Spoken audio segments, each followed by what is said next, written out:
Hey everybody, this is Jim at SP500chart.com, where we use time-honored techniques to understand modern markets, featuring daily technical analysis videos of the S&P 500 index for our subscribers.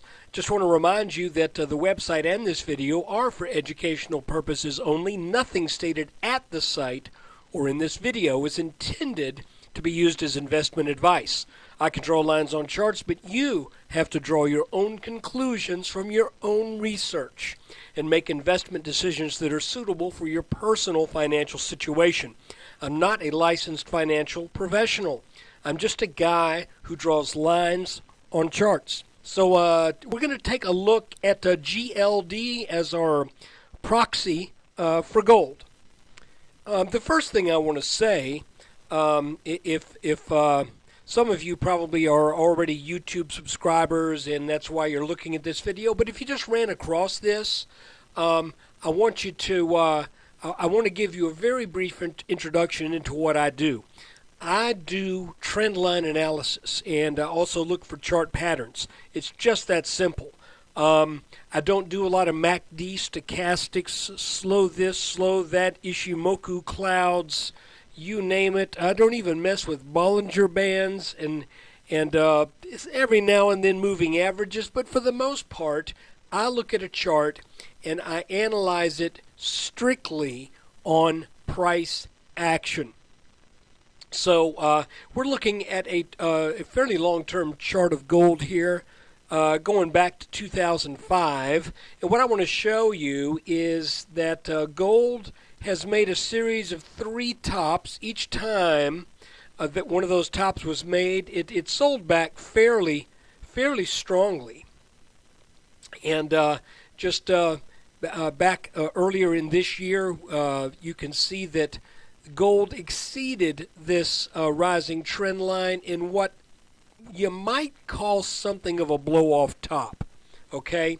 And the ugly part of it here is, if we now look at a 3-day chart, the ugly part of it is this nice rising channel in gold, bounded by this bottom blue line and also by both of these gray lines. Why both? Well, this was kind of an inner channel that you can see had 1, 2, 3, 4, 5, 6, 7, 8 touches.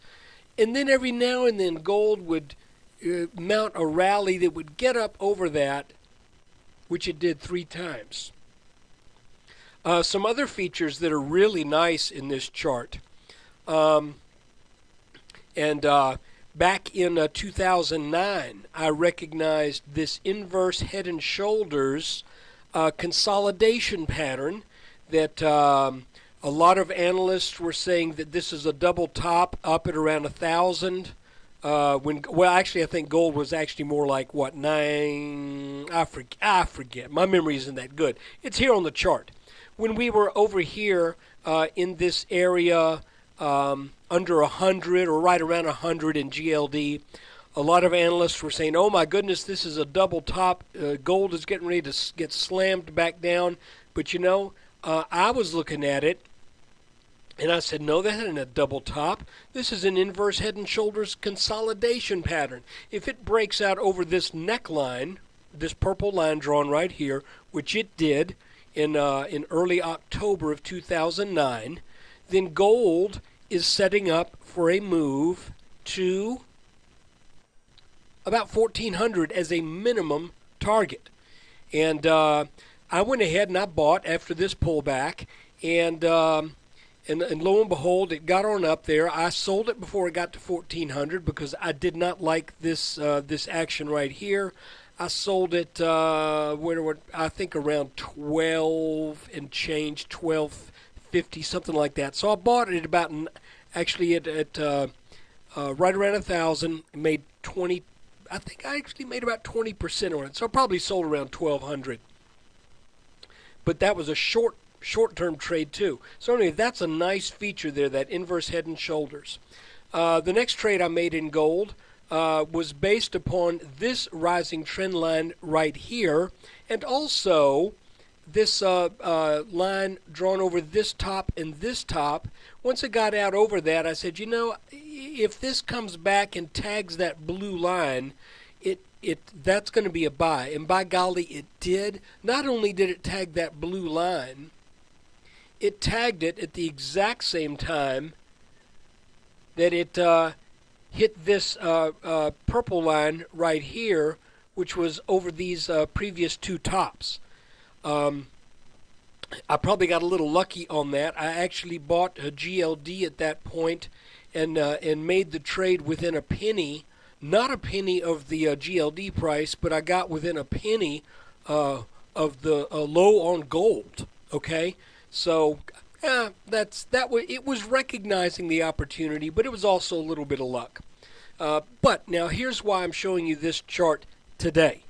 This long-term line right here that has supported gold in a rising channel just broke the day before yesterday. That would be December 14th. If we look at it on a one-day chart, you can see there was a gap down, more weakness, and then yesterday it gapped below that rising support line.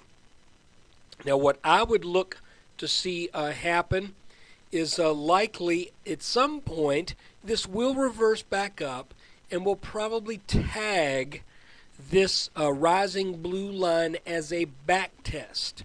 And if you are trapped in gold as a long and you're looking for a good place to get out, statistically, if we get that back test, that would be a good spot. And if you're thinking, well, but what if it goes on up higher? Well, if it gets up over this line right here, which is drawn over these 1, 2, 3 peaks, you know, if it were to climb back into this channel and get over that, well, maybe that's a possibility. But really, in all likelihood, gold is gonna come back to this blue line and then it's gonna head back down. Where will it bounce? Well, that is the $64,000 question. I would expect there to be some support as we encounter this green line right here. That would probably be somewhere around in GLD, somewhere around 146.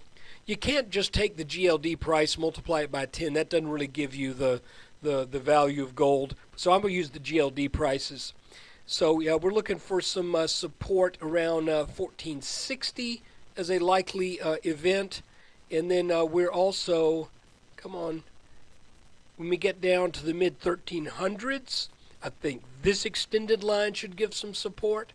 But I think the final, and I think gold will end up once again at this red line at some point in 2012, where at that point I think it would likely be a screaming buy. So that's kind of what I'm looking for. You can see this bottom line was last touched in 2008, and now we finally tagged this line back in when was that? Summer of 2011. And if we look at the rough timing here, the last time it moved from this top line to the bottom line, it took it about 7 or 8 months. So let's see if sometime in early spring, let's see if gold is around 1200, in the low 1200s, where, like I said, I think it would be a screaming buy. Hey, thanks for taking a look at this video. I just want to remind you, this is brought to you by SP500chart.com.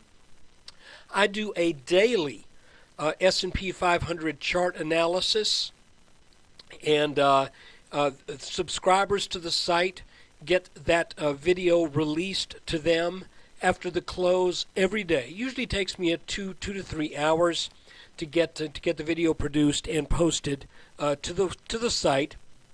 If you're interested in that, stop by the website. It's very affordable. It's less than a really cheap, bad cup of coffee per day.